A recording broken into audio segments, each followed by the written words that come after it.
Welcome to Born on the Bayou Sports, a Houston sports show made for Houstonians by Houstonians. Join Tim Costello and Scott Barzilla every week as they break down the latest in Houston Astros, Rockets, and Texans news. Tim's a former minor league broadcaster, and Scott has written 2 books on the Baseball Hall of Fame. Yeah, if Javier could get it figured out, it would make things a lot easier because he was that guy everybody was counting on this year to be a Cy Young candidate, take that big step forward and help anchor this rotation with Fromber.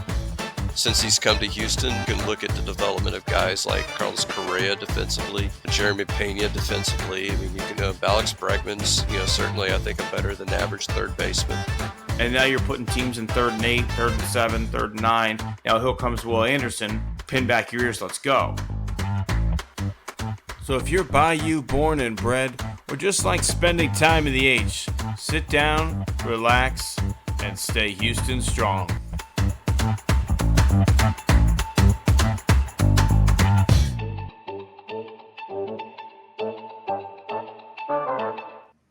Welcome, all my friends, to the song that never ends. I'm new Hat Goofin today, Scott. What do you think?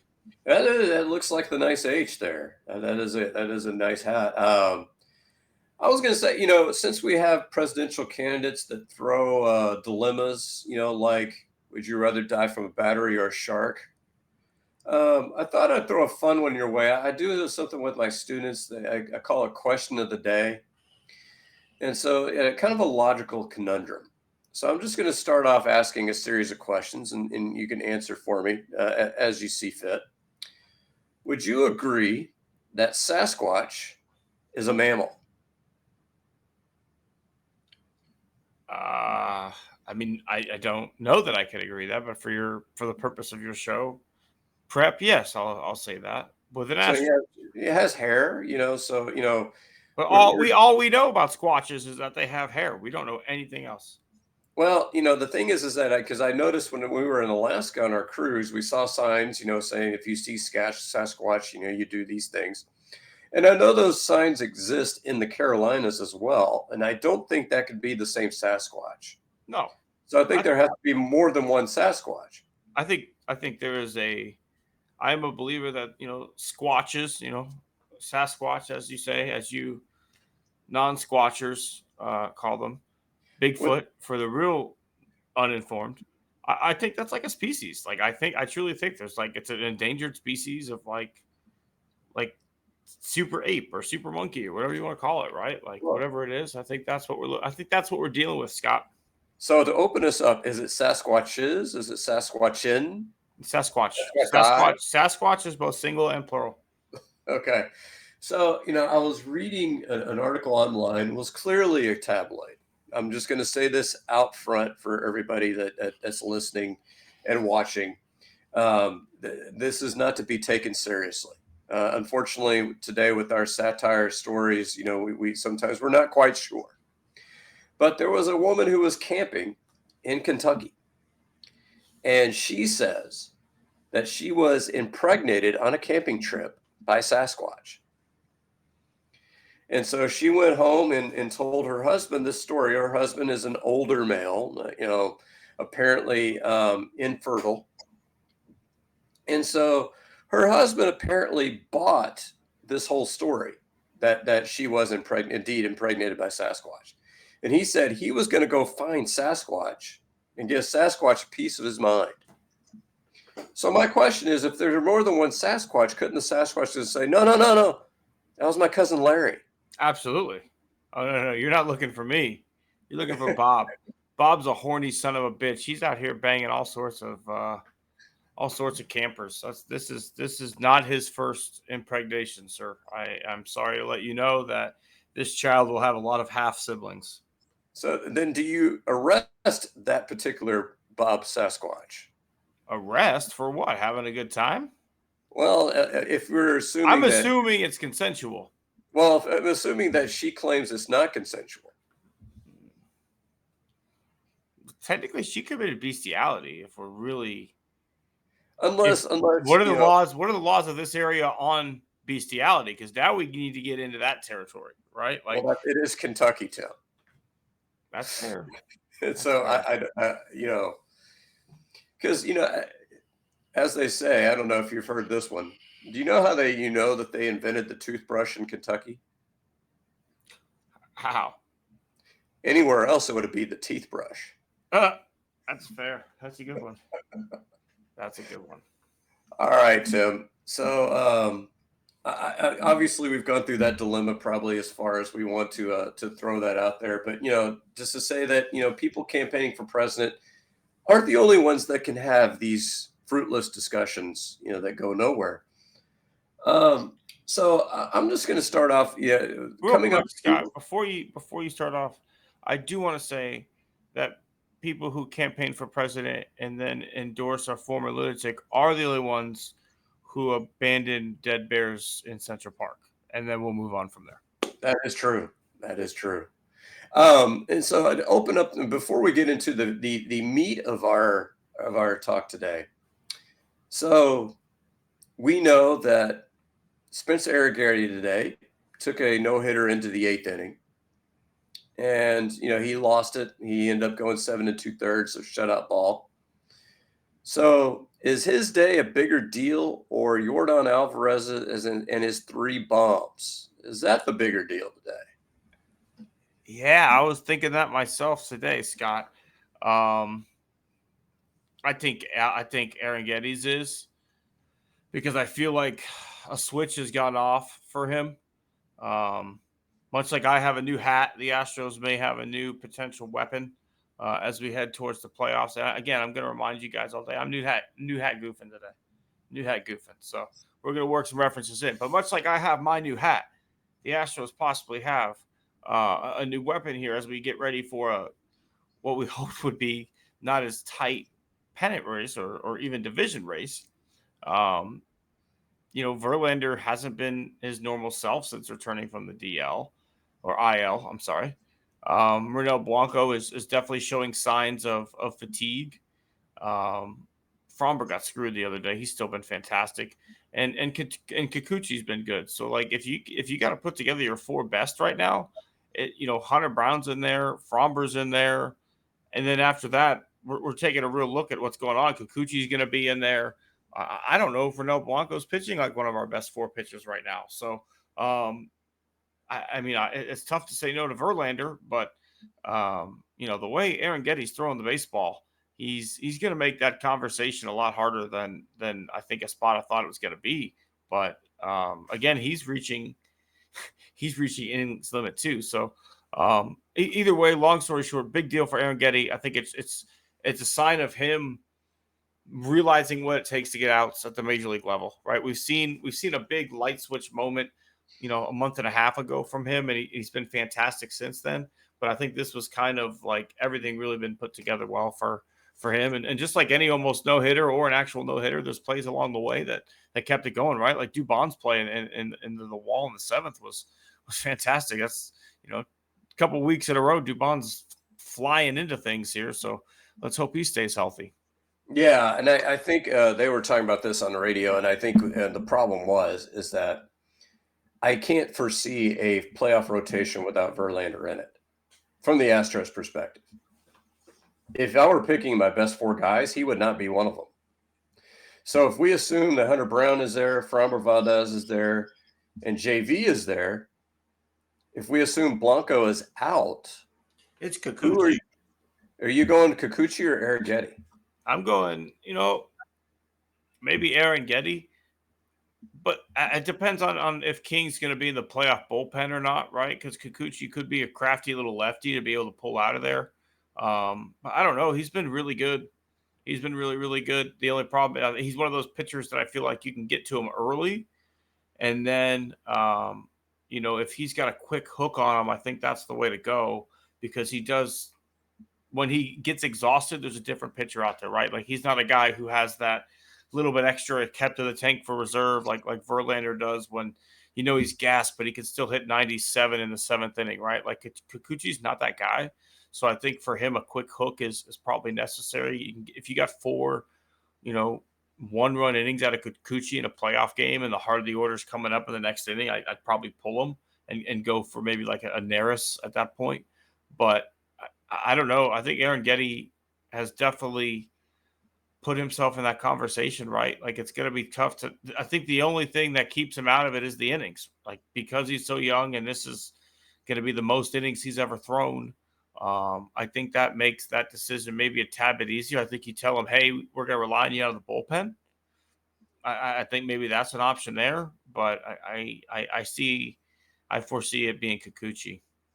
Yeah, and I think you're setting up your team for a 2017-esque pitching staff situation. Yes. Where you had Charlie Morton and Lance McCullers Jr. kind of sharing, Brad Peacock. Yeah, kind of piggybacking on each other. I mean, you saw Morton finish out that World Series with 4 innings. You saw McCullers finishing out the ALCS. And so whoever is your 5th and 6th guy, those are guys. And I think what you're seeing with the 6-man rotation is hopefully that extra day of rest is going to help out guys like Ronel Blanco and Arrighetti who are reaching those innings limit, and Hunter Brown for that matter.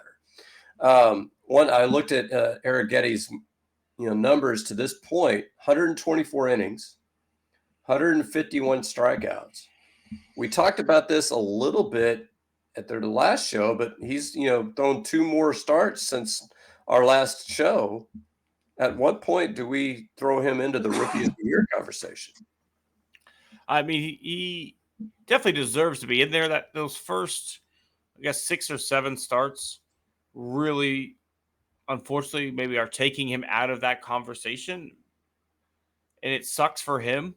But like in the AL, realistically, I think it's a lot more of a wide open race versus even, in the NL, it's tight. Like there are multiple people, I think, vying and having great seasons in the AL. Jackson Merrill, especially.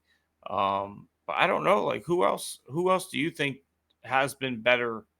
I know you mentioned, was it Wyatt Langford for That's the who Rangers was. But that again, that's Dave Raymond, who is a bad broadcaster.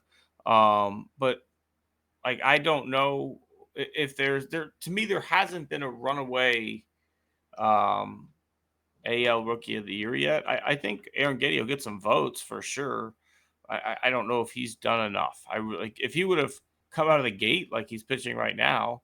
And Paul Skeens was the other one I'm thinking of in the NL. Oh yeah, yeah. But what's hard is that how many starts you think he gets between now and the end of the year? So you think he's getting 5 starts? 4 to 5, yeah. So let's say he averages 5 innings an outing. I mean, that's conservative. So he gets to 150 innings. And if he strikes out just a runner per inning, I mean, he's getting close to 180 strikeouts on the season. I mean, that's nothing to sneeze at. Yeah, I mean, I think ERA is gonna be what hurts him at the end of the season. His ERA at this point is not a fair representation of the pitcher that you see, right? Like when you have the pregame whatever, and you have Spencer Arrighetti and whatever his ERA is, that's not a fair representation of the pitcher that you're facing right now. But that is what his numbers are, right? So when you're someone who has watched 0 Astros baseball and you're presented with a ballot, and that ballot has a guy with maybe a mid-4 ERA by the end of the season, all things said and done, maybe even a high 4. He's at 4.6 right now. Okay, so let's say he gets down to, I mean, if he gets into the 3s, I think it's worth a run. But I think realistically, he's probably going to end up like 4.25-ish if he continues to pitch like he is right now. So if you get a ballot with that on there, I think the 180 strikeout possibility is fantastic. Obviously, I think if you take a deep dive at what his numbers actually are, like to me, that is the path of like a Rookie of the Year, right? Like come up, get a taste of what Major League Baseball is all about, get your ass kicked a little bit, find a way to fix what you're doing, and go back out and doing what made you the number 1 prospect, right? Like that's baseball. He showed exactly what a rookie looks like. I don't know.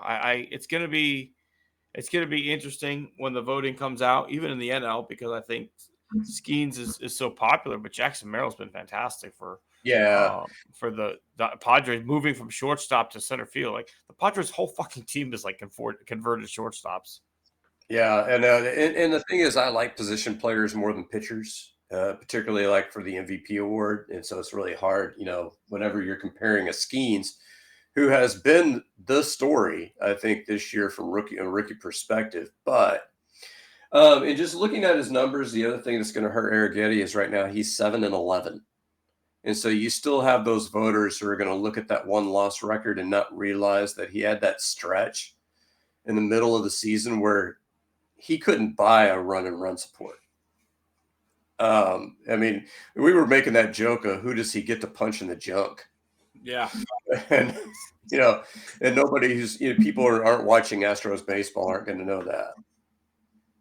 I mean, I agree with you. And that's part of the Astros curse at this point, right? Like we're just not taking, you have to really do something extraordinary, I think, as a Houston Astro at this point. To be taken seriously at the national level, especially for like awards standpoints.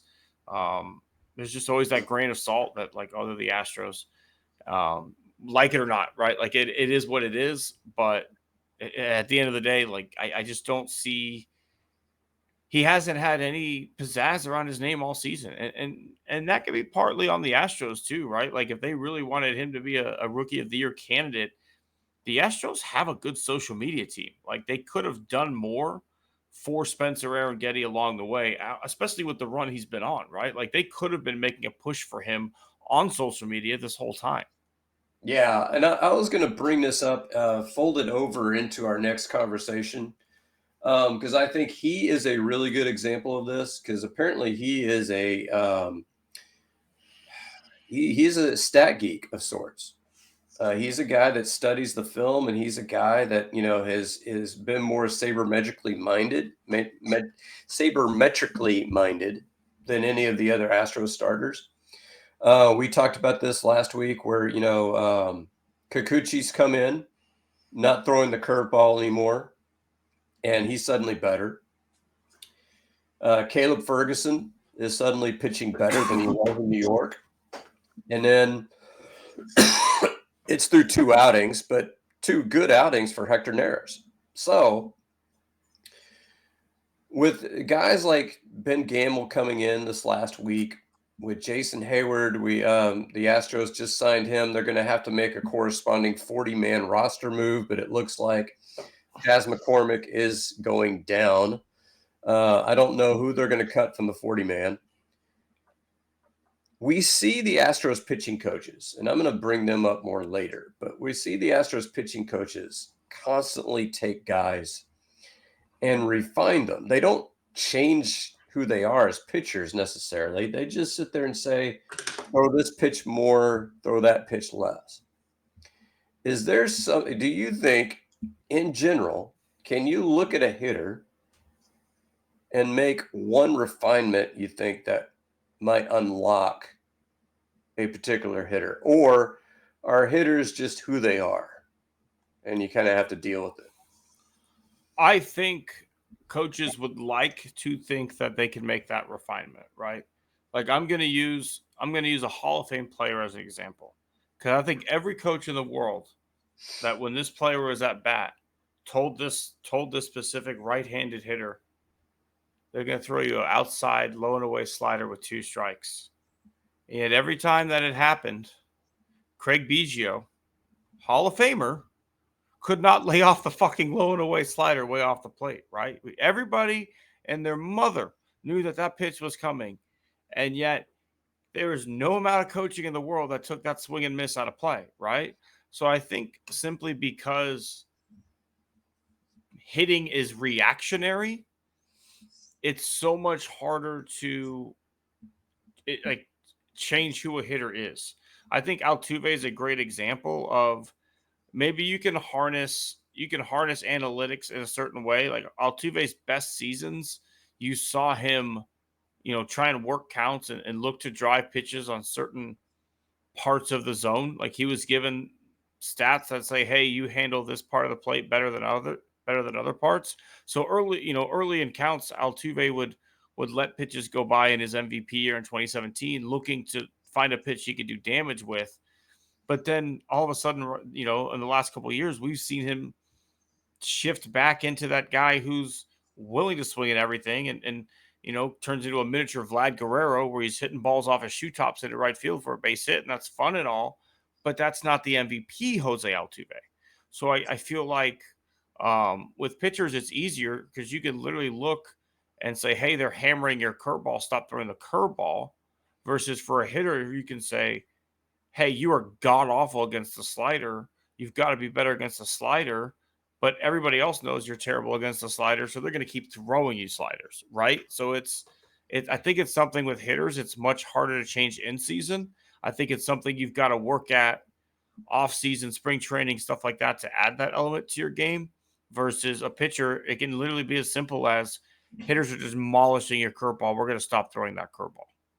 I've told this story before on our old show, but not on the current show. So one of the swing instructors I had when I was growing up, this guy his name was Dr. Clay.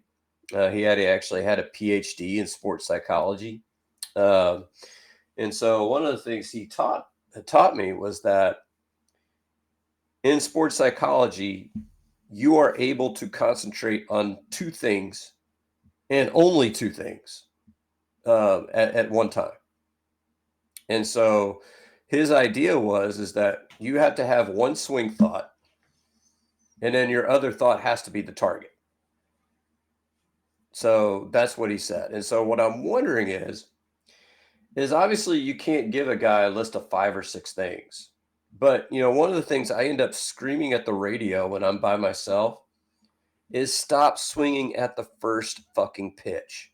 Every damn time this team seems like they're swinging at the first pitch. And how many times are they getting first pitch outs because they're swinging at, a bad ball?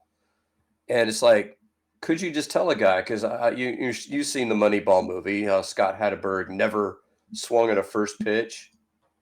It's one of those things where it's like, or could you sit there and say, if the ball is here, you're hitting 120 when the ball is at this spot in the zone. So don't swing when it's here.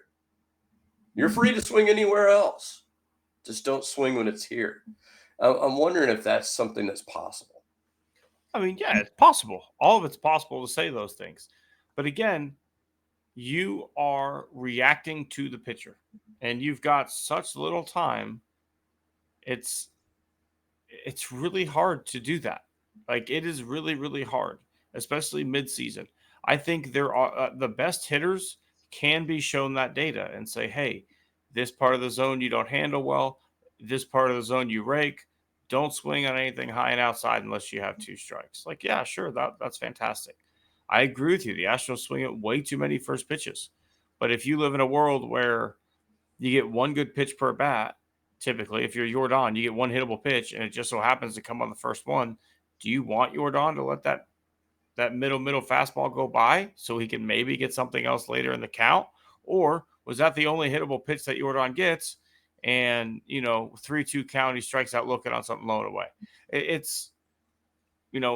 Again, hitting is so reactionary, Scott. I think it's easier to take a guy who's a great hitter and help him have an amazing MVP type season with that kind of data or analytics that you're talking about than it is to take a renaissance project and reform him. I think, especially mid-season, I think those guys, the renaissance projects, they have to put the work in outside of the season. It's got to be done over the off season. Like for Chaz, let's talk about Chaz specifically, right? He's getting sent down for Jason Hayward. Chaz got pull happy. Chaz is a guy who hit a ton of home runs last season, more than he's ever hit in his life. And he thought he could hit more if he pulled more. So if you look at Chaz's at-bats, especially through this season, he was pull happy. Chaz is the best version of Chaz McCormick when he hits to right center and to right field. That's what made him who he is. Sometimes was he late on the inside pitch? Sir, that was frustrating. Couldn't pull it that well. But he just gave up every bit of what he can do well to try and change and be that much better, right? And so sometimes trying to tweak that stuff in the lab, especially mid-season, which is what Chaz has been trying to do, doesn't always have the best results.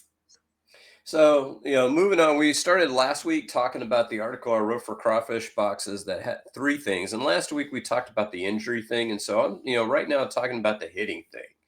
So I'm going to give you two choices of a road that we can go down.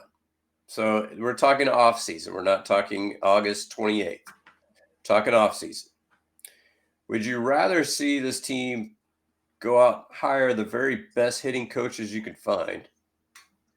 Or would you rather go the Moneyball route and sit there and say, we're going to sign and trade for guys that specifically do the things that we want? So, for instance, Jason Hayward is a guy who, over the course of his career, has had some really good seasons and has had some awful seasons. One of the things he's always done is taken a walk. He's always had a healthy walk rate. Sometimes his batting average has been low because he's, not always the greatest contact guy in the world. Although, he doesn't swing and miss a ton, but he's got a healthy strikeout rate. So would you rather see the Astros target guys like that, where you sit there and say, this is a guy that does things that we like and we want to put him in our lineup? Or would you rather see if we could find, that combination of hitting coaches that could take some of these guys to the next level? Honestly, Scott, I want both, right? Like, I feel like I want Joe Espada to tell me what is the identity of this team. As you as a manager, what do you want in a team, right? Do you want a bunch of power hitters, a bunch of sluggers that mash and strike out at a high level? Do you want a team that 1 through 9 turns it over to the next guy, has no problem taking a walk because they know the next guy's going to pick them up? Do you want that relentless lineup? Do you want, a bunch of line drive hitters? What are we looking for? And once we identify what our offensive approach is, I want a hitting coach that's lockstep right there with the spot of what he wants. And then from that point, I want to sign players who fit with what we're trying to do. And in this situation, right, if you're planning to possibly give money to Fromber to extend Fromber, and you're trying to extend Kyle Tucker, and you're looking to bring Bregman back, and you're looking to bring maybe Verlander back for another year on a reduced contract, you gotta be willing to shop the bargain bin somewhere, right? Like, not everything is going to be the shiny out front purchase. You've got to have guys like Ben Gamble who find themselves here in Houston, right? You've got to have something along those lines to make it work. Like, if you look at both of our World Series teams, there were players who you did not expect to contribute at the level that they did, who had fantastic seasons, right? They also had shiny new toys, right? The Astros went and signed Josh Reddick. They went and traded for Justin Verlander. They went and signed Charlie Morton. But I don't think they expected Brad Peacock to be Mariano fucking Rivera in the World Series, right? Like, someone always has to step up.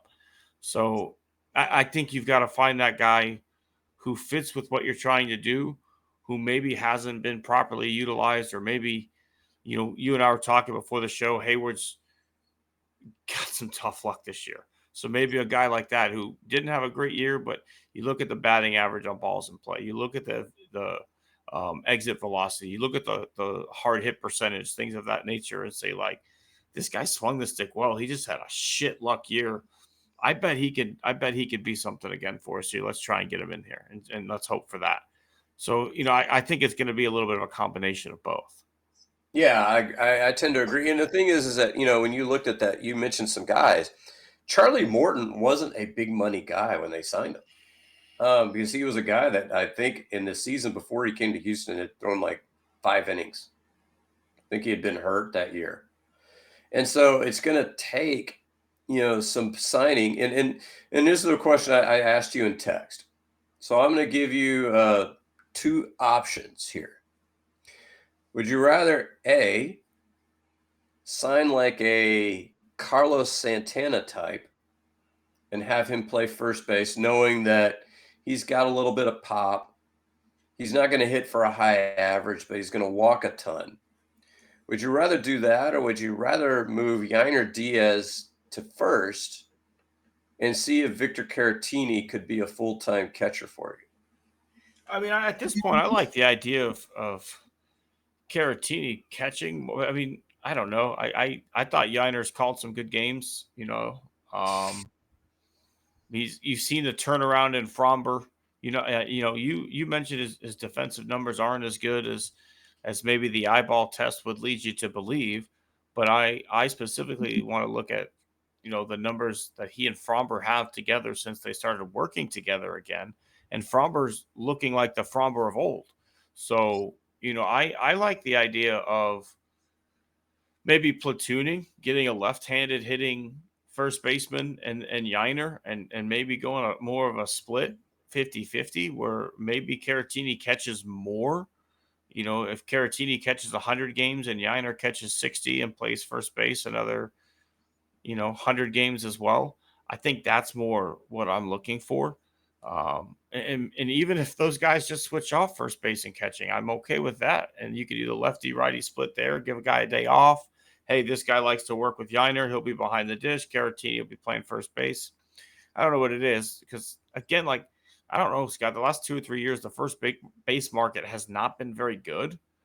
I don't feel like it's going to be any better this offseason. So unless you're going to No, go trade for somebody, you're not going to spend that. I don't think the Astros are going to be in position to spend on Pete Alonso.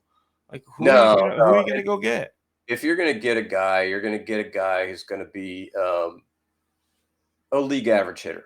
Like Carlos Santana was a guy that is going to be a free agent. Mark Canha is going to be another guy who's going to be a free agent. Of course, you have guys like, your bottom feeders like Ty France and, people like that. The thing is, I want you to guess. Since the Astros cut Jose Abreu, how many people have started a game at first base for the Astros? Okay. Singleton, Yiner, Caratini, DeZenzo, Dubon. That's not it. There's more coming. Hang on. Who else has been over there? Don't tell me yet.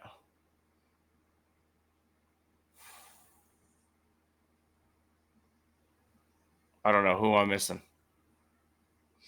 Well, I can't remember the names after the ones you mentioned, but they were saying on the radio it's 9 guys have started at first base for your Astros. I guess Cabbage maybe has had a start over there. I think so. I don't Did know. Loperfido ever get a start? I know he played there. He might have. He might have gotten one. That's 7. Did Salazar ever play over there? I think he played an extra inning game. He played there. So if you're talking about guys who have played there, that's totally different than getting a start too, right? Yeah. But yeah, I think that first base has been a revolving door, right? The Astros made a big swing and a miss with going with Jose Abreu over re-signing Yuli for a much reduced rate. Like, I think everyone would agree with you. Yuli produced at the exact same level, if not worse. I mean, if not better, last year when he played with the Marlins. And then Yuli's had a 300-year in AAA versus what Abreu did. So, like, you could have spent way less and kept a fan favorite and not be burning $19 million each year. So that was a big swing and a miss. But again, the market sucked. Like, if you don't get Jose Abreu, who you can get? Fucking Bell? Well, the question I think that you have then is, I think still with even if you're going with your plan of kind of doing a makeshift platoon, you need that third guy who's capable of playing first that isn't Caratini or Diaz. So the question then is, do you want Singleton back, or would you rather try to get an upgrade? Because the thing is with Singleton is we know what Singleton is. He's a a 3 outcome guy at the plate, but we saw what happened in the Orioles series. Yeah. He cost Fromber a game for sure with his defense. I mean, I like John. I think this is the best year of baseball he'll ever have. I really do. Like, if you look at every number that John Singleton has ever put up, this is his best season, and this is what it is, right? Like, there has to be like you're going to sit here and tell me DeZenzo can't do that next year. Like, I don't know, but to me, that if you're going to have another guy who is just there to play first base, he needs to be a good defender. Like, at the end of the day, he needs to be a good first baseman that, like, late in a game, you can pull one of the two catchers who's playing first base and swap in the first baseman, right? Or something. Like, to me, it just that's a hole that has to be filled. Yeah, and I think you could beat ground balls at Diaz over the winter. And I think he could be easily a mediocre first baseman. Because you can't tell me that a guy that catches pitches in the dirt can't field a grounder. No, I agree with you. Yeah, I mean, I think, but the thing is that you can't sit there in August and all of a sudden decide, oh, you're a first baseman now. I mean, that's nuts. So and it's not even the grounders aren't the reason why. It's, things like we saw where Yiner goes up in the air and can't find first base when he's coming back down. It's how does he stretch when a ball isn't thrown perfectly and he's got to reach for it? Does he read the ball first and then go for it? What kind of throwing lanes is he giving his catcher on a bunt play, on a sacrifice play? Cutoff positions. Does he know where to be on balls into the hole? It's all these different things that are what you beat into spring training as a first baseman, that he was with the catchers and pitchers during that time. He wasn't getting that repetition. So now he's completely learning on the fly, and it's just not fair to him to expect Gold Glove defense at a position he's learning at the fly. Grounders and picking is the least of my issues with him. Yeah, and that's absolutely true. And I think that we've seen some things like Shea Whitcomb has impressed me at the plate, just a little that we've seen him. So I think he could play third if you're unable to sign Bregman. And so I think you're setting up for the remainder of the year with Hayward and Gamble, assuming that Tucker's coming back, because we heard that he's doing wind sprints in the outfield. So I guess he's going to make it back. We're getting to the point where the minor league season's going to be over. So where does he get his minor league rehab, work in? I don't know. But I think with Hayward and Gamble, we have enough to where we can at least forge a decent platoon in left field once Tucker comes back. The whole question is, what are you doing at first base? No, I agree with you. And then that gives you the opportunity at least to maybe play Dubon a little bit more at first if you have to. If you have a better platoon in left field and you're not having to cover left and right the way you are right now. I'm not saying Dubon's a world beater, but at least he's like good defensively, right? Like Dubon plays good defense everywhere he is. So, I feel like Dubon charges the ball that Singleton went back on and you win that game 3-1 or whatever it is. So that part of it, I have much more faith in Dubon if you're going to need someone defensively. His bat's been in the lineup this whole time through anyway, so you're just moving it to first base. You're moving Gamble to left, and Gamble's at like 350 since he's rejoined the team. A couple of them have been like bunt hits and things of that nature, but even if he regresses to his career average, it's 254, which is not awful. Like, that's better than every other starting outfielder right now. Like, Jake Myers below 250. Dubon's hovering at 250. Chaz is hovering with the fucking Mendoza line. And Hayward's a 200 hitter this year. So realistically, if he, reverts back towards the mean, ends up about 260, 265, okay, that's better than anything we have right now. Well, he's a 717 OPS career. His OPS plus is 96. That's playable. That is a perfectly reasonable fourth outfielder. Perfectly reasonable. But, the problem is that you traded away some of that depth that you were hoping that you would have. And some of it you had to let out the door because that's the way baseball works. Corey Julks had to be, taken off the 40-man. That's the way these things work. Okay, is he a great player? No. We talked about this last year. He's pretty much a replacement level guy.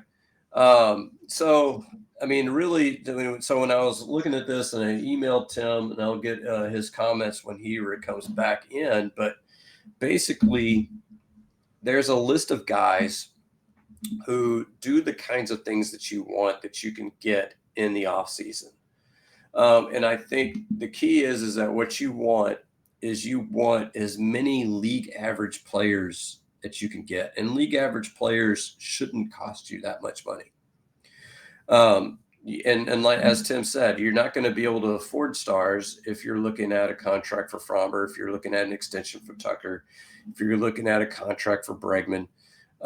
So you can't afford to just go out and afford all stars. I mean, maybe Jim Crane could.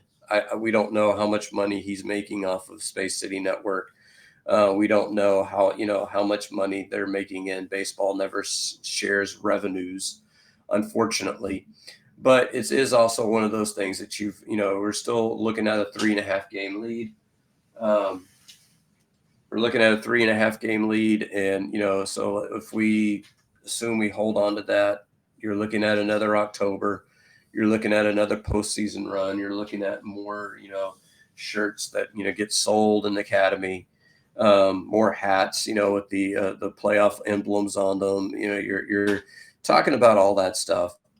So how much more money and revenue do you rake in whenever you're appearing in October? So, maybe you can, maybe the payroll could expand. And then also you have other guys like, do you get out of Ryan Presley's contract at the end of the year? Do you let Bregman walk? Do you let Verlander walk? And then, of course, you have, Abreu and Montero's contracts that are now null and void, but you're still going to have another year left on them. Are you able to, somehow defend, writing those off as if they don't count? They're going to count in terms of payroll, in terms of tax, but, maybe, if you're a Crane, you talk yourself into saying, hey, this $30 million didn't work out. So I think the key thing is that when you're looking at, that left field spot, we cannot count on Chas McCormick being that guy. And, maybe you try and upgrade in center out of Jake Myers. Jake Myers isn't a terrible baseball player. He's right now he's about a 2-win player. When the season's done, might end up being a 3-win player when all is added up. 3-win players don't necessarily grow on trees. They're perfectly, average Major League Baseball players. And contrary to popular belief, not everybody can be average. So I think with this team, what we have seen, particularly on this road trip, but I think, we've seen, just in this Philadelphia series, the last 3 games, we've seen this team that's very, very best that could hit. Taijuan Walker's not a good pitcher. So, I mean, he's coming in with an ERA over 6. So it's not a huge surprise that the Astros let him up. But then you look at guys like Zach Wheeler and Aaron Nola, and this team, can barely touch them. So clearly this team right now has about 4 or 5 decent hitters coming back next year. If you're counting Tucker, and I think you have 6 good hitters coming back. And that's assuming that Diaz is still playing catcher. If you manage to put Caratini behind the plate and Diaz at first base, then 7 guys. So the big question is that 8th and 9th guy, who are those people? Who can you get that's league average? Is Ben Gamel a long-term option, or is he just a guy right now that you're getting through the year? Is Jason Hayward a long-term option, or is he just a guy that's kind of a get you through the year sort of player? And then I sent a list to Tim, and I'll ask him about these guys that I sent to him earlier this week as guys that you could target, because basically, what do you want when you're looking at hitters? And you can look at different things. Obviously, you can look at power potential. You can look at speed. But you're looking at guys. Who are guys that are not going to strike out a ton. That's something that has been consistent throughout the Astros run. Every year of the Astros run since 2017, they've been in the top 5 in the least amount of strikeouts as a hitting team. I don't think that's a coincidence. I think that's important. The more contact you make, the more hits you're going to have. It's just, the law of averages. So then the next thing, and this is where I think the Astros are different this year, is that they are in the bottom 5 in walk rate. And some of that is, the injury to Kyle Tucker. Kyle Tucker was walking nearly 20% of the time when he went down. And so, when he's out, you're not getting those walks. And so really, if you look at this regular lineup, there's really only 2 guys that are walking regularly, and that's Yordan Alvarez and Jonathan Singleton. And when you take Singleton out of the lineup for any reason, then you really only have one guy drawing walks. Some of that is things you couldn't predict.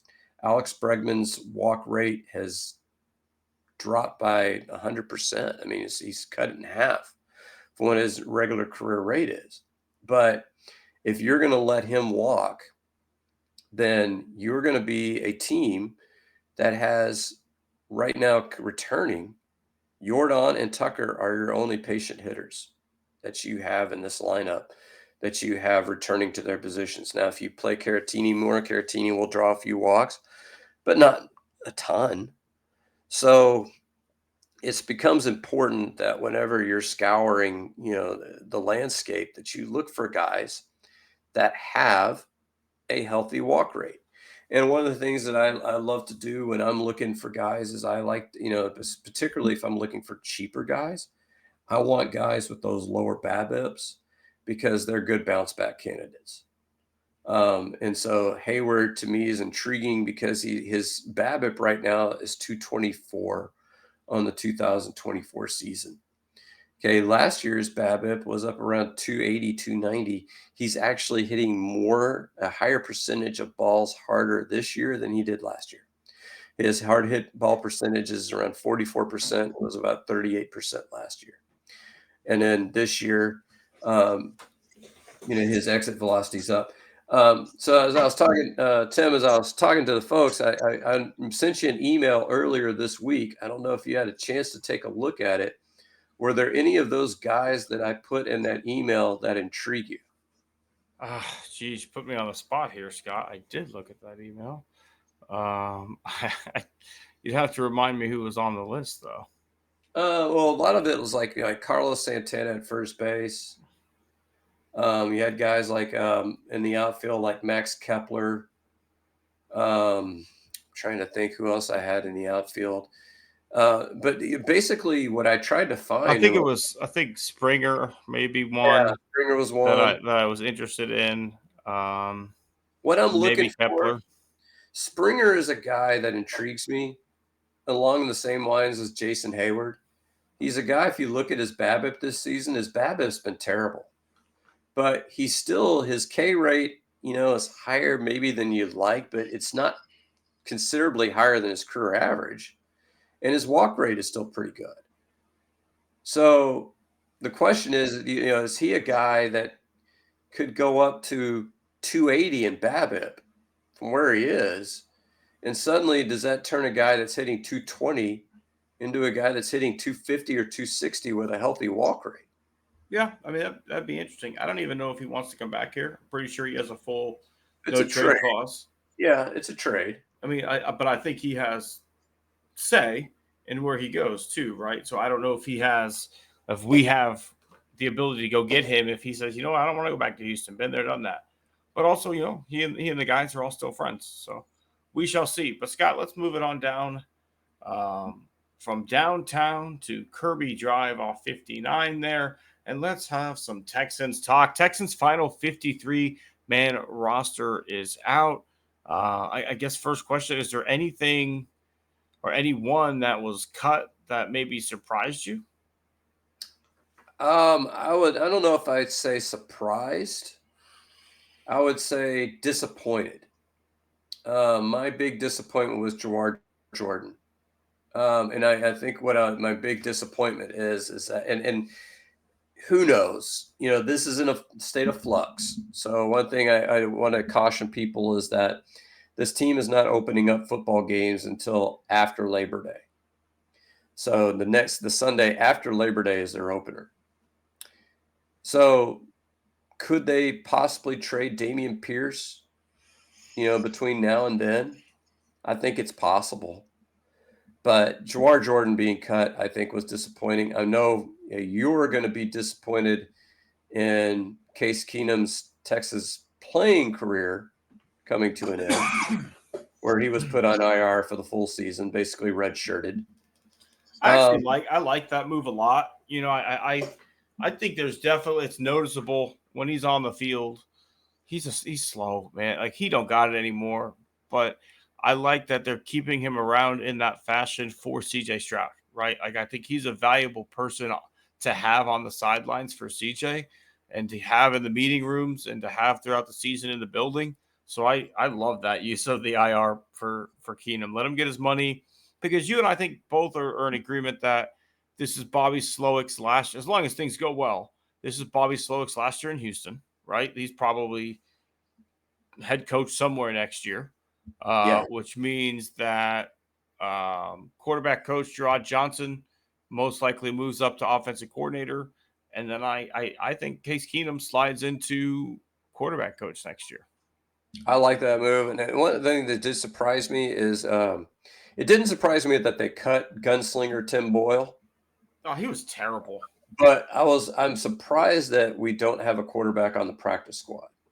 I don't understand how we only have two quarterbacks. Like, you're supposed to have that third emergency quarterback on your 53. I feel like there's still a move to be made. I think they were trying to maybe see who got cut loose that they could pick up is maybe my guess. And they just don't feel like Tim Boyle's the guy for them. I don't know. It's really weird to me. I wonder if maybe they have a handshake agreement with Boyle that says, hey, we're going to cut you loose. If anybody wants you to be their legit number 2 based on what you've shown, go take it. If not, we'll take you back as a number 3 at, minimum league number, whatever it is. Yeah, that's possible. Because they've already, the practice squad's been finalized and they do not have a quarterback on it. And Jawar Jordan was officially cut with an injury. He was an injury, yeah. He was an injury settlement, so he's not coming back. And one of the things that surprised me, Scott, is there's not technically a fullback on this roster, right? I think that's true. They mentioned between Brevin Jordan and also British Brooks, who you kind of floated that idea out there in our last show. This guy, I love his attitude. I saw a clip from him today. They asked him, because he lined up with the tight ends, he lined up with on the fullback slot. How do you feel about playing all these different positions? He's like, I'll play center if they want me to play center. I'll play O-line. I'll play defense, whatever they want me to do. You're not going to hear a no from me. That's a young man who was willing to do whatever it takes to make an NFL roster. And congratulations to him for doing so. But I see this as a real nice weapon.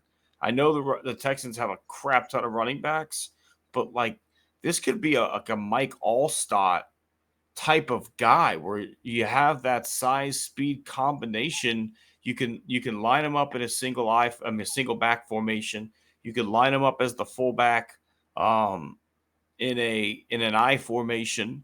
You can split Akers off wide. There's just so much versatility on this roster of the running back room. I guess what I don't get, and this is a beef against past Texans teams, is that where did you get British Brooks from? It's North Carolina. But he's an undrafted free agent. Oh, yeah.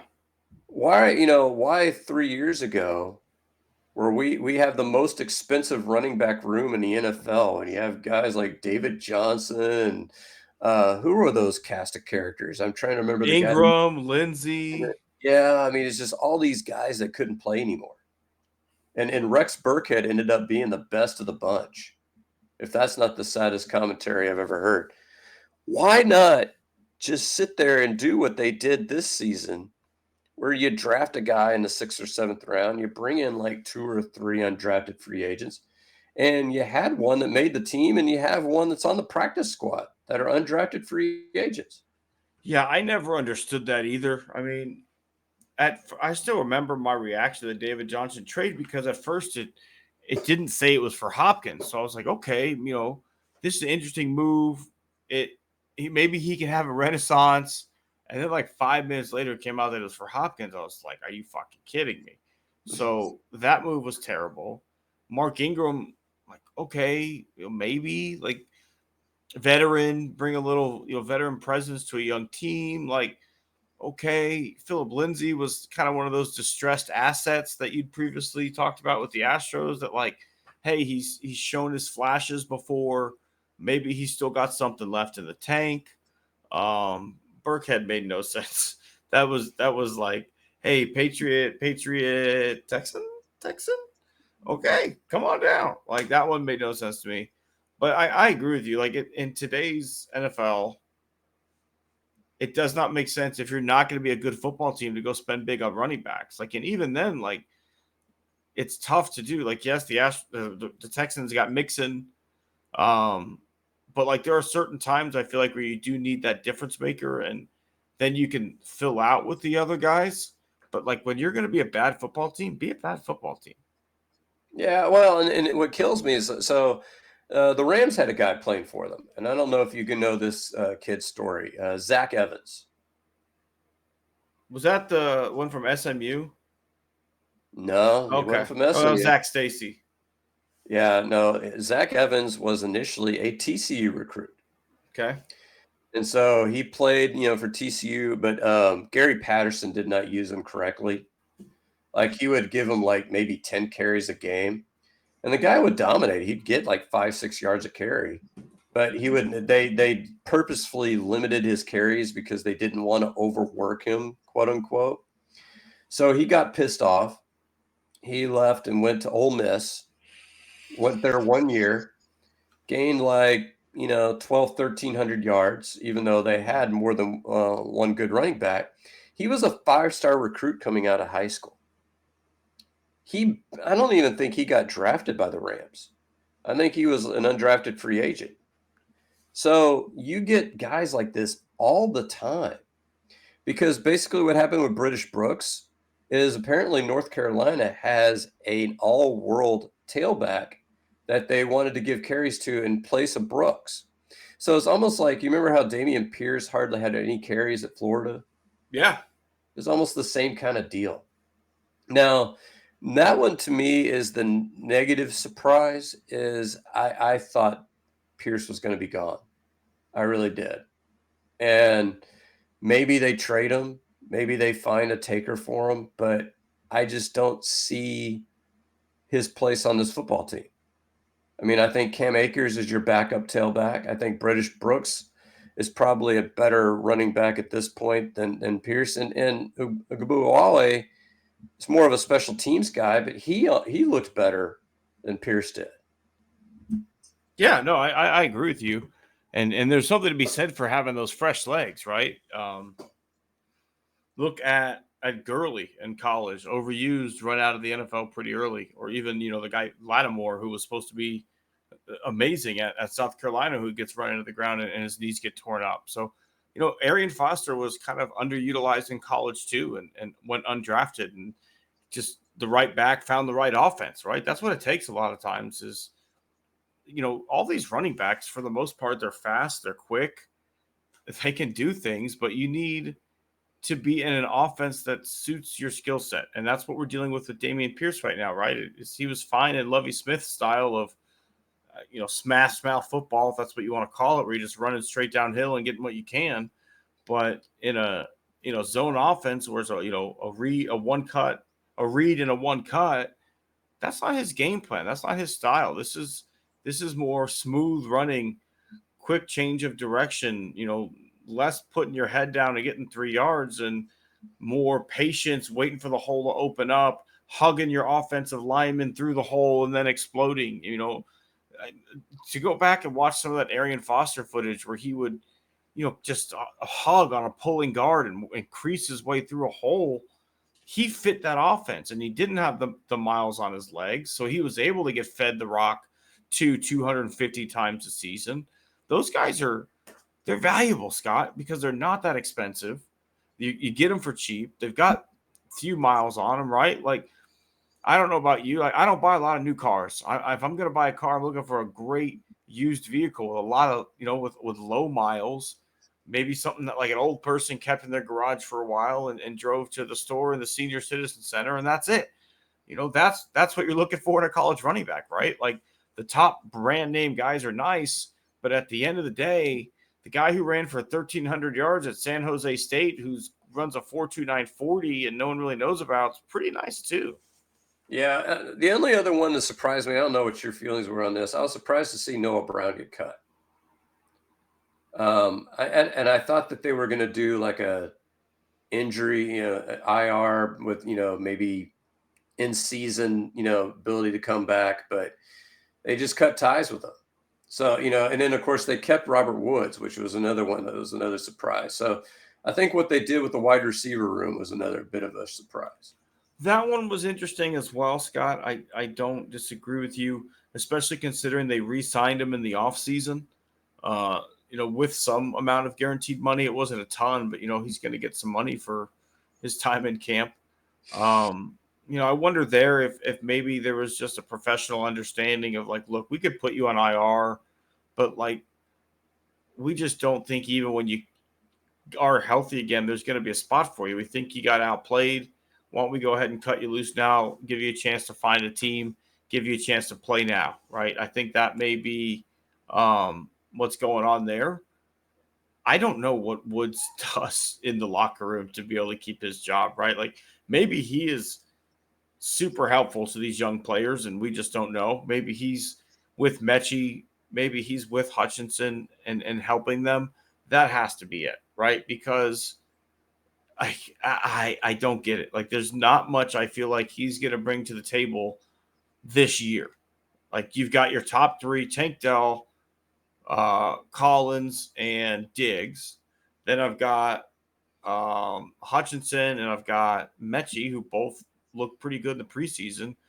And then as a sixth wide receiver, I've got a grizzly old veteran. Like, I don't know. It's just really weird to me where like everybody kind of has a role that they can play. And then you have Robert Woods.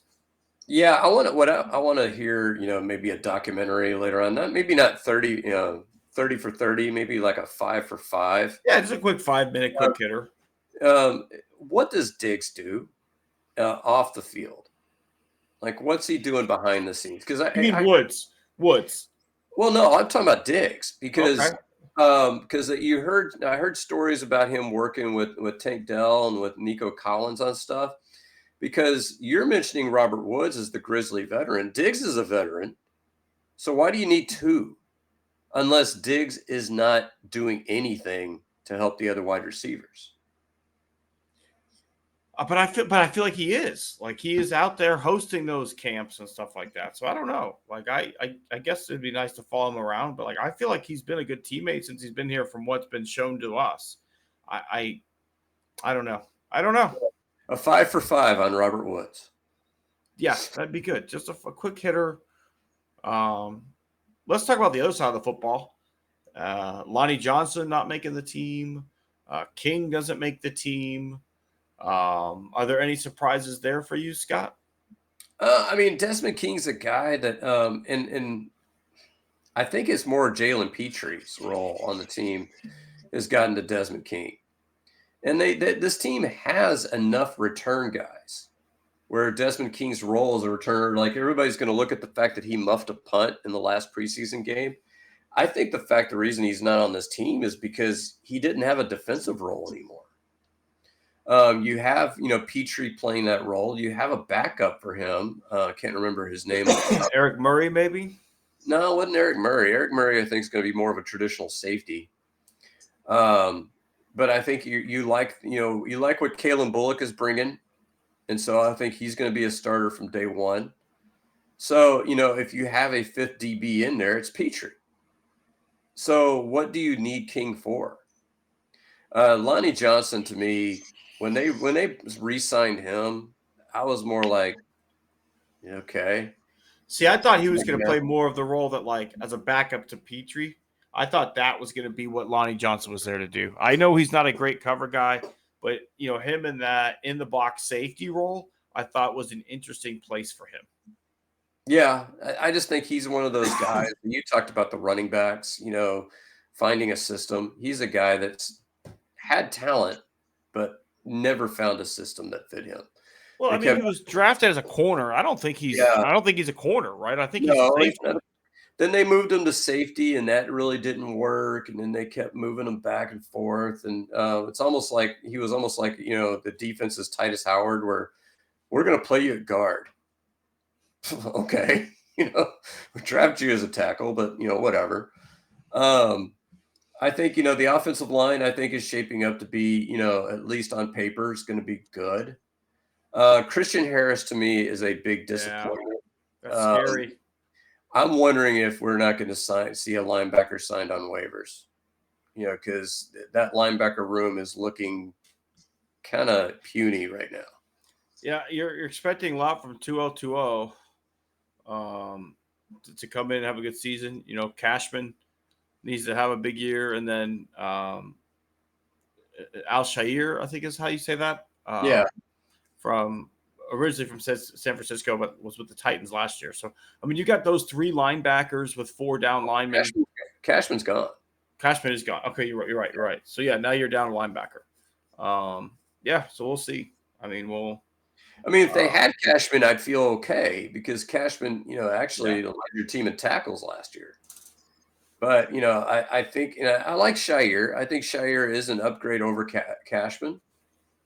So, if you're looking at it straight for straight, but you were counting on Christian Harris taking that next step because he was huge in the playoffs. In both of those playoff games, he was huge. Yeah. And I was looking at him like, man, this guy looks like he could be an all-pro next year. And then all of a sudden he makes it through a half of one practice. That's it. Yeah. His injury is absolutely – it's going to be a killer on the defense. It'll be an opportunity for somebody to step up. We'll see who that's going to be. And I agree with you. I wouldn't be surprised to see a linebacker coming in. As you mentioned, we don't play for another week and a half, right, for our first game. So of this final 53, I don't think this is the final 53. I truly believe there's another quarterback coming in. There's another linebacker coming in. Because also we mentioned all those wide receivers. We forgot to mention Steven Sims is still on this team. Yeah, 7 wide 8. receivers. Yeah, 7 I think total. I think 8 total, Scott, with Dell, Collins, Diggs, Metchie, Hutchinson. Oh, you may be right. It's 7. Yeah, so 7 wide receivers. No team's keeping 7 wide receivers. I'm sorry.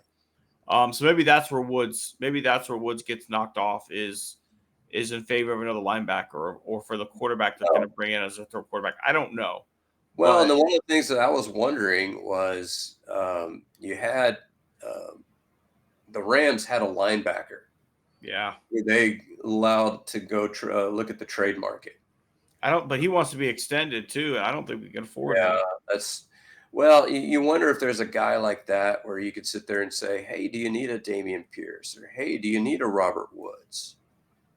Because who really needs Robert Woods? That's my question. Well, Robert Woods, I think, could be a decent third wide receiver, a guy that could play the slot. I take that back. Who'd be a good team for Robert Woods? And I mean this is not the Panthers would be a good team for Robert Woods, where you've got a young quarterback who had little to no help at wide. Get him a good veteran who could maybe teach him some ropes and things like that. Maybe that'd be a good or some of these young rookie quarterbacks who could use a guy like that who's always on time with his routes.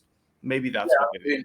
Well, or if there's any other young, like the Patriots have a young quarterback and they're bereft at wide receiver. Giants could use maybe someone for to teach neighbors the way a little bit. Maybe make sure hey, it's not just athletic talent. Here's how you run a good route. Well, the thing is with Woods runs great routes. And he catches the football. Mm-hmm. And he doesn't drop the football. So I think he's good on a team that doesn't have a big 3 like us, which, something that was interesting last year, no team ran fewer 3 receiver sets than we did last year. So Bobby Slowick's going to be doing something that's outside of his comfort zone and running a 3-receiver set. But do you think it was outside his comfort zone, or do you think maybe the way the roster was built last year, we never had 3 healthy wide receivers that were worth running those sets with? Like, there were very few games where we went out there where we had our best 3 wide receivers healthy. The 49ers are another, because they came from the 49ers, are a team that doesn't run a lot of 3-receiver sets. So I think it's not something that he's done. I'm not saying he can't do it, because we don't know. But Woods is a guy on a team that has, if they have 2 good wide receivers, he could catch 30 to 40 balls as a third wide receiver. I agree. That's not worth nothing. And so what it is that if you have a team that has, if you're the Patriots or you're the Panthers, maybe you have like a 5th or 6th linebacker who maybe you like, but your team is stacked at linebacker. That's a perfect swap. I don't disagree, Scott. Let's move it on as we're getting up in the minutes here on the show. Let's give some awards out. It's time for the horse's ass of the week. Scott, who is your horse's ass this week? Okay, I'm going to have to set this up over, because my horse's ass is going to be the Chicago White Sox. Now, the Chicago White Sox, as I'm going to look at the score here, see where we're at. They lost the first half of doubleheader earlier today, and they are currently tied with the Rangers 3-3. Okay, so let's assume that they find a way to lose this game. Tim, their record would be 31-103. So that is 28 games left. So if they hustle their ass off and they finish 14-14, that is going to be a team that's going to be 45-117. Not too many teams in history. Now, is it the fact that they suck the reason why they're the horse's ass? No, that's not the reason why they suck.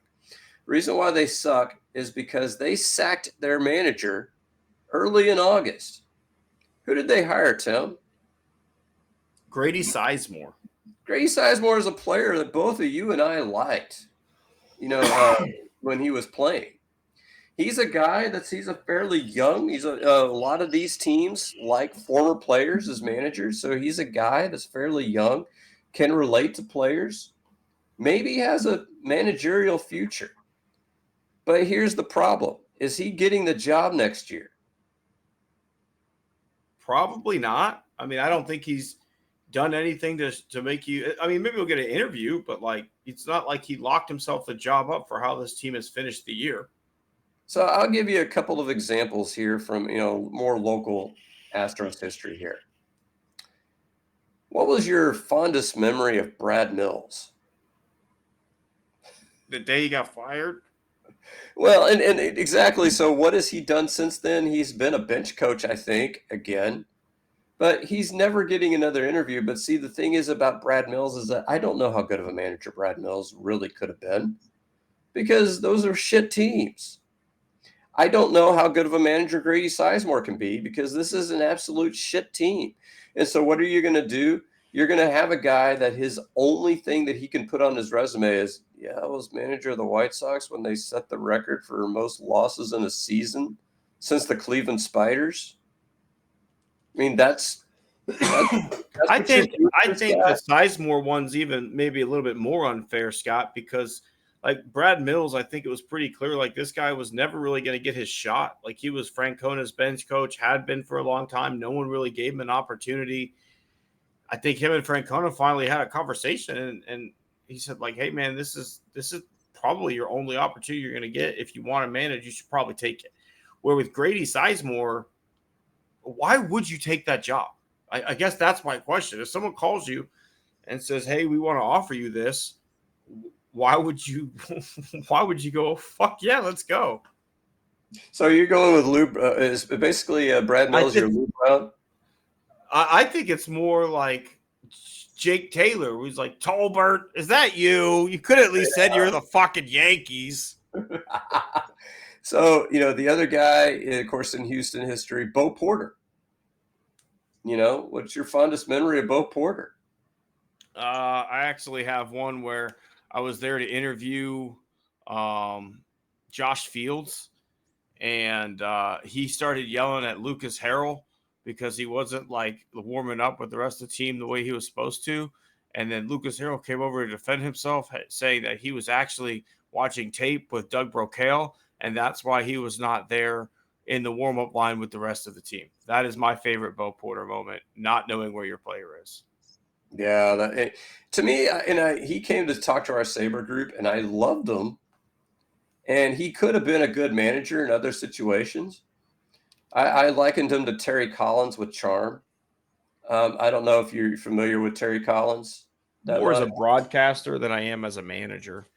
Yeah, he managed the Mets in your day, and he was Astros with us beforehand. He was the Astros, but he was before Durker, so that might have been before your. He was sandwiched in between Art Howe and Larry Durker. Yeah, so he was the guy that he was always wound up a little too tight, and that's what I liken Bo Porter to. But there are some teams where that would go over well, but a 50 or 60 win team is not that kind of team. You need a guy that he got to 70 and 92 in Porter's last season there, but I don't know. I mean, I don't disagree with you. You needed the right kind of analytical mind. The Astros didn't need a rah-rah guy. They needed someone to create that rah-rah within themselves, right? Like they needed Club Astro. They needed to find that energy within themselves. They didn't need the manager to bring it. Yeah, and so White Sox for doing this to Grady Sizemore for doing this to yourself, as Tim is pointing out. But, I could see it from his point of view. He's thinking, hey, this is one of 30 jobs. I mean, at least too, you can, like, the next time you have an interview, you can say, look, I took this job knowing it was a dumpster fire, but here's what I learned. If you go into those interviews saying, here's what I took out of it and here's what I'll do next time I get the opportunity, maybe it's worth it for you. I don't know, because he is so young. And he is a guy that I think is probably pretty highly regarded as a baseball guy. He might get a better opportunity because he was such a good player. All right. So who you got, Tim? I'm going to take a trip up northwest maybe. And we're going to stop off in Seattle. The Mariners fired their manager last week after our show. But you know who they forgot to tell, Scott? Their manager. Scott Service had to find out on the ESPN ticker on the bottom of the screen that he was now unemployed. It's not the first time these things happen, but like at the end of the day, there's no way to look good as an organization when something like this happens and your manager finds out he got fired from ESPN instead of from you. So I get the move. I think, hey, it makes sense to try and light a fire under your team's ass with a month and a half to go in a tight divisional race. And especially considering you were 10 games up in this division. Now you're 3.5 back, or I think they were 5 back at the time they made the move. So yeah, I get the move. I just, number one, it's not necessarily all on him, but number two, let him know. Pick up the fucking phone, Jerry Dipoto. Yeah, and the thing is with Jerry Dipoto is think about who would have been the most disappointing Mariners this season. And, look at, George Julio Polanco, Rodriguez, George Polanco, Mitch Garver. Garver's been terrible. Those are all Dipoto signees. I mean, Julio Rodriguez is obviously a draftee, and he's a guy that was supposed to be a superstar and hasn't been. But this reeks of, oh shit, I'm going to get canned. I need to fire somebody. So it makes me look like I got to do something to save my phony baloney job. I think he's gone. If they don't make the playoffs, I think he's gone at the end of the year too. Yeah, I mean it's harsh and really I never I like Scott Service as a player. He's a former Astro. He's one of those who kind of a grizzled veteran kind of catcher kind of guy, but he always seemed like a little bit of a turd as a manager of the Mariners. But you don't want to see anybody done this way. Yeah, I mean, I think he's a douche as a manager of the Mariners. I think he's talked shit. He's poked the bear. But again, no one ever wants to find out they lost their job from somebody other than their boss, right? Like at the end of the day, like people talking about the fact that you got fired and you didn't know you got fired is not a good feeling. Yeah. All right, Tim. Time for some positive news, right, Scott? Let's talk about the good things happening and tip our cap. Who are you tipping the cap Okay. to this week?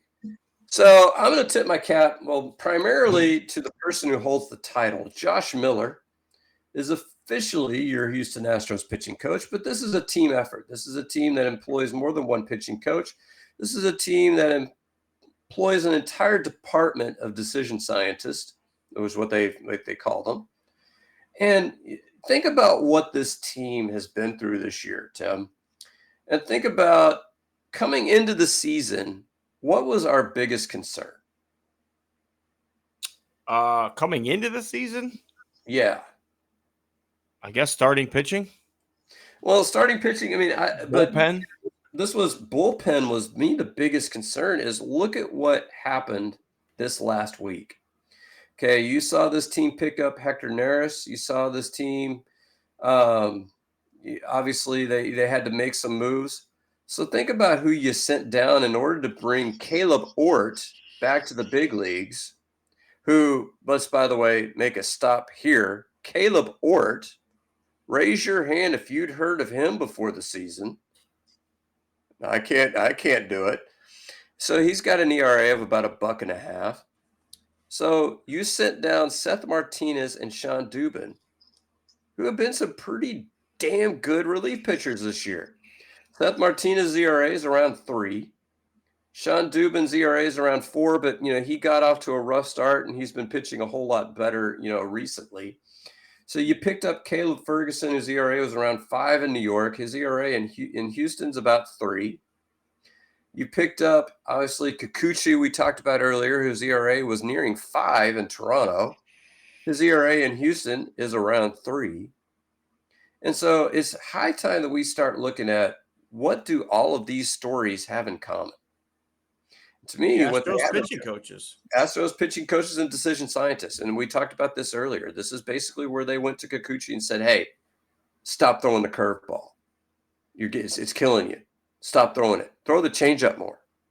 And all of a sudden he's doing that. And all of a sudden he's not. This version of Kikuchi at 5 starts would not be a Cy Young candidate. Not in any, he can't even get out of the 6th inning. And so, but is he a guy that you'd want as your 4th or 5th starter? Hell yeah, he's a guy you'd want as a 4th or 5th starter. Okay, then you look at guys, I mentioned Caleb Ort. Who the hell is this guy? Sean Dubin. Who the hell is this guy? When you got Taylor. Taylor's, who is this guy? These are guys, his ERAs are all like 2 or lower. Brian King. Who the hell is Brian King? But all these guys are coming in, and these pitching coaches are basically saying, okay, here's what you do. Here's what you do well. We want you to do that. And boom, these pitchers hit the ground running. And they're smart enough to know it's like, we're not going to change your delivery. We're not going to change your mechanics. We're just going to change how, what pitches you choose to pitch and where you choose to locate those. That's it. They're not changing anything else. And these guys have hit the ground running. And I don't know if this is the best bullpen. I don't know if this compares to the 2022 pen, that had those 3 hammers, towards the end of the game. But it's pretty damn close. I mean, I think it's better than the 2017 bullpen was. I mean, you remember how, shaky that pen was back in the days. So think about this, Scott. Right now, if you get through 5 innings the lead, you can go Ort, Neris, Abreu, Presley, Hader, right? When everybody's healthy and pitching well, you've got that to run through. If you need a lefty, you've got King to come in and get outs, right? Like as the playoffs go on, you're going to move one of your starters into the bullpen. Like this thing is nasty right now. We still got Taylor Scott, who's having an unbelievable year. Like this bullpen is playoff ready, I feel like. Yeah, and that's the thing is that, you mentioned, going through 5 innings. I mean, just the number of guys. Presley's coming back tomorrow. He's going to be activated along with Jason Hayward. So, which one of those guys do you send down? We had that question last time whenever, you had to, bring Verlander back. So, Tim, who are you sending down? Jesus. Oh, my God. It's probably going to be Ort, I feel like, at this point. I don't think it deserves to be. But I don't know who else you could send down. And that's the thing. And now we're in a situation, Scott, where you're sending down major league level talent. And it doesn't necessarily deserve to be sent down. Like, there's nothing that Ort has done that makes you say, like, okay, yeah, this guy should be sent down. But who else are you going to send at this point? I don't know. I really don't know who else it could be. Yeah, that's the problem. All right, Tim. So who you got? I have a minor hat tip. It's not minor for performance, but it goes along with it. I'm gonna minor hat tip to Spencer Arrighetti, not only for his outing today, just for turn of the season round. And you mentioned earlier in the show his dedication to the analytics and the data that the Astros decision scientists give him. So this is, again, piggybacking on your hat tip just a bit, as both of these two have come together between the data analyst and Spencer and the pitching coaches, and they found something that seems to be working right now and working well for him. So I tip the hat to him for digging in deep and finding something extra and getting to that level. For my main hat tip, I don't know if I've talked about it in the show. I think you and I have talked about it. The golf course, remember, is a public course, but it is run by a private entity. It's a weird scenario. So they sell memberships, but they also allow league play on Saturdays and Sundays. They now started a second league. So every Saturday and every Sunday, there's a league from 6:50 to 7:30 and from 8 to 9. So there are 2 tee times, 7:40 and 7:50, that are available if you want to play before the heat of the day. I've been going back and forth with the head pro, trying to get it fixed. Nothing he can do until next year. So I reached out to the head of Parks and Recreation. And this woman took the ball and ran with it and is actually taking the problem seriously. And I've got to tip my cap to the city of McKinney. They spent $5 million to redo that golf course. It looks absolutely fantastic. And then when there's, an equity issue for all the membership out there, they're willing to step in and have that awkward conversation with the company that's running that course to make sure that everybody who's paying their dues has an opportunity to get out there and play, as opposed to just the people who are members of the league. So I tip my cap to the McKinney Parks and Recreation Department for getting involved, getting their hands dirty, and doing what they can to make Oak Hollow a more equitable place for everybody out there. Yeah, I mean, that's a rough thing. And I understand the need for leagues. But yeah, you got to find some better way or better time, to get that done. And hopefully as the weather gets cooler, it won't be as big an issue, but, definitely during August, because I remember going up to college up there. I mean, it's routinely in the triple digits. Yeah, I mean, if you don't play before 8:30 in the morning, you're going to be finishing around at 100 plus heat. That's just the way it is.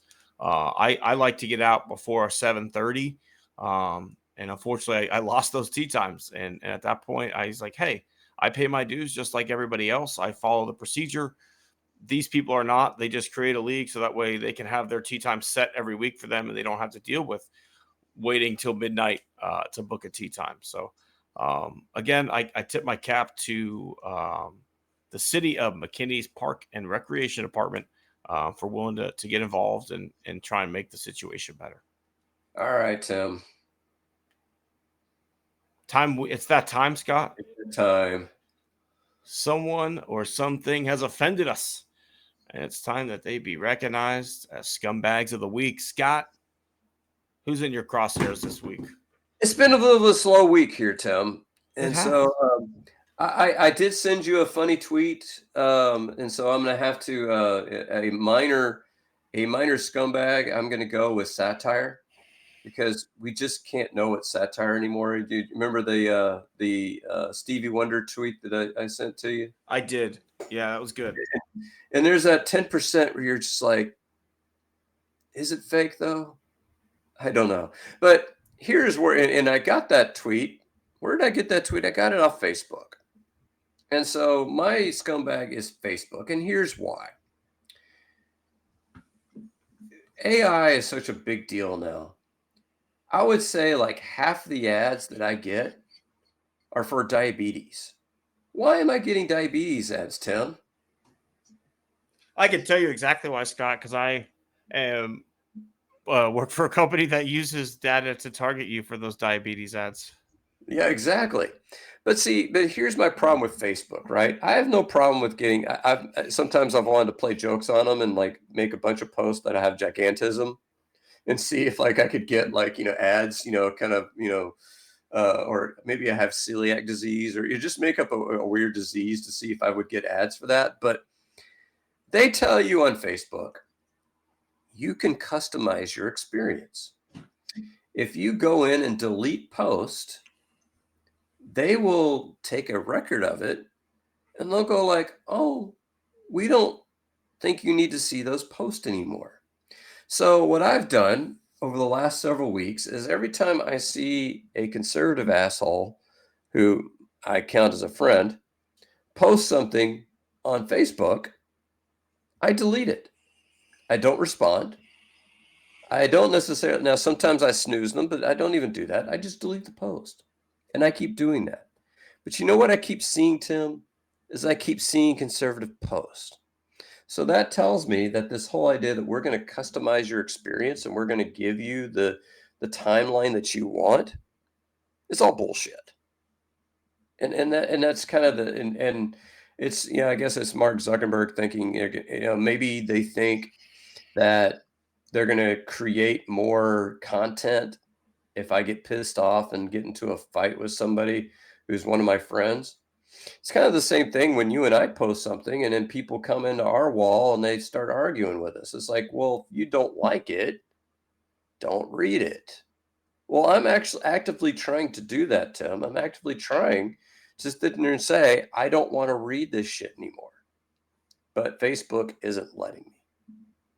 Yeah, and it's tough, right? Because you and I are in a position where, we do this podcast, we both do a little bit of writing, you more so than me, and we want to get that stuff out there, right? Like we want to use this platform as it's intended to get content out there. We don't necessarily want to be off the platform. We just like to curate it into what we want to see. And we know it's possible, right? Like when I go on my Reddit app, I have Reddit perfectly curated that I only see posts from the subreddits that I follow. When Twitter wasn't a cesspool, for the most part, I only saw stuff from like the people that I follow. Same on Instagram. There's a tab like people you follow specifically. You don't have to see the other stuff on any other platform, it feels like, but Facebook. And I agree with you. It's solely because they want us to hop in the comments and have those arguments. And I don't know about for you. Sometimes for me, it's a challenge not to do that, right? Like I really do have to stop myself. There are many times I type something out and I'm able to say, you know what, you don't need to post that. But then there are other times I can't help it, right? And I'm playing right into their hands. But I definitely agree with you. Facebook's always a great choice as a scumbag, and working on the other side of things that I do, I'm very well aware of how easy it is to target people. Yeah. So have you ever wanted to play that kind of trick on the algorithms and just sit there and go like something, and I don't mean, this is probably off. But I mean, the fact is, Scott, every time that you delete something, but then we comment on a conservative post, it's letting them know. It's letting the algorithm know that he will eventually give in and comment. That's the problem. But you want to sit there and say like, man, what do I do if I have a really large dick? You see, like if somebody starts sending you ads, and things like, just do like off color. I'm really well endowed. What can you do for me? And see if you get like, a bunch of Magnum condom ads. Yeah, you start getting targeted. I mean, it's just it's crazy. Horny singles near you all the time. Like mine is like I start to get stuff for like that my digestive issues, and it's like, wait a minute, I have to sit there and stop and think. Have I ever talked about that online? I don't think so. Why am I getting this? It's sometimes it's a puzzle. It could be worse, Scott, because I work for a bunch of different type of clients, and so I'll do research for a HVAC company, and then for the next week and a half, my Facebook is just filled with every HVAC company around here. Yeah. Or I'm working with a pool company right now, and I have a pool, so I typically look stuff up on pools. Plus, I'm looking up more stuff than normal on pools. So I've got 15 pool building ads in my Facebook feed right now, even though I have no need to build a pool. Already have a pool, take care of it myself, don't need a pool cleaner. I got it. I still see those ads. So I'm definitely with you. But it is what it is on technology giveth and taketh there, my friend. Yes. This week I am, I feel like I get a lot of repeat offenders. But I am going to nominate not just the man himself, but the entire office, the Texas Attorney General's office. So last week after our show, Ken Paxton and his office rated the oldest Latino civil rights organization, LULAC, the largest Latino American civil rights group in the country. They rated these members' homes. It is disgusting. It's a travesty. It's voter suppression. Now they're going out and they're going to have extra monitors in Harris County for the election. More suppression. I've mentioned this before. My name was taken off the voter rolls for a second time this year.